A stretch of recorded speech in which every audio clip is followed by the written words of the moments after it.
Hi, I'm Joey, only the Caribou Weather Dude, and welcome to my third video in this series about weather and the fire environment. A lot of this is taken from your BC Wildfire Service S211 course, so if you're firefighter wannabes, this is the kind of stuff you need to know. If you're just regular public people, these are things that you might want to know when you're making your plans in the summertime, or say if there's a fire nearby, what kind of danger is your house in, etc. So we talked last episode about humidity and how low humidity will suck moisture out of, say, fine fuels in the forest floor, the duff and things like that.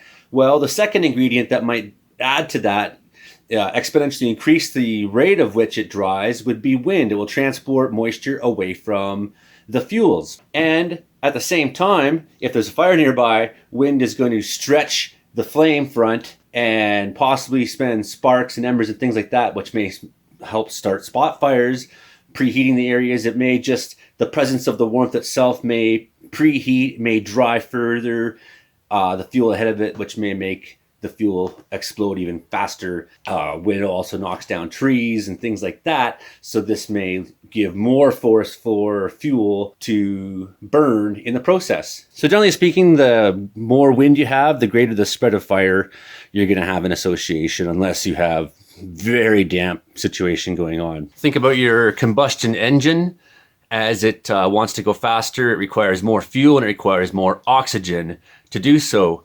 So as it's eating more oxygen, if you have wind blowing more oxygen into, say, a fire, it's going to replace the oxygen that's being eaten and therefore allow the fire to be more intense, making that combustion process more rigorous.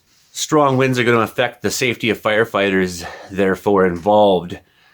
Because first of all, you have to worry about what the fire is going to do. But also, if you're in a place where the fire has already burned through or hasn't been assessed by a danger tree assessor, the likelihood is even stronger that trees may come down, snags may come down, broken tops of trees might come off, branches flying. I've had so many chances for branches to smite me and just miss me in all my time in the forest. So it's a big danger, a big time danger in the forest. You know, and then strong winds can lead to dehydration, hypothermia, all kinds of other safety things personally.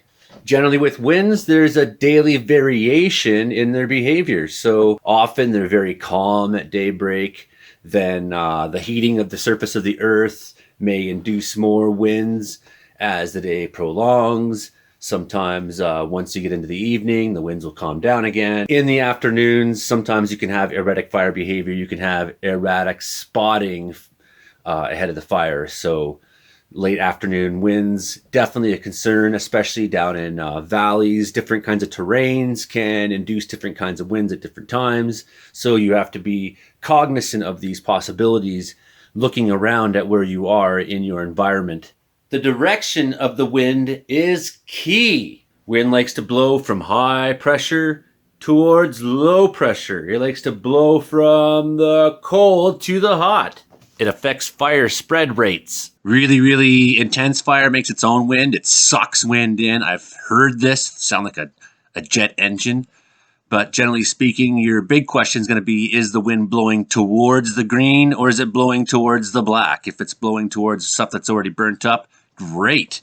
That's what you want. It affects firefighters' safety. Changing wind direction can lead to trapped firefighters. Weather systems like to produce wind, of course, as well. In front of a large Pacific system, you may have a period of wind that lasts a day. Say in front of a thunderstorm, you may have inflow winds, you may have outflow winds, depending on where you are. There may be a gust front in front of the storm or in front of a large low pressure system. We'll talk more about weather itself as we get further into these videos. It veers during the day and it backs at night. Upsloping during the daylight.